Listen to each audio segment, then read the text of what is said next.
Welcome to the channel. I did it again, but it's not a good idea to use a 135 lens for close focus photography. The minimum shortest focusing distance of 135 is around 1 meter or more. To get closer, macro rings or bellows must be used. They become so very long lenses where the light has to travel a long distance to the sensor.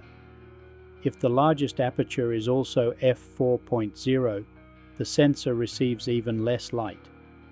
ISO values go up to 6400, which creates far too much noise for my camera. An unworkable situation, especially if you don't want to use a tripod. Still, I was able to see that this lens has excellent quality. The F4.0 is a sign that the manufacturer did not want to risk the loss of quality. I still have a few 135s lying around that are better used later if there is an extreme amount of light or if the subjects are further away for which this lens is made.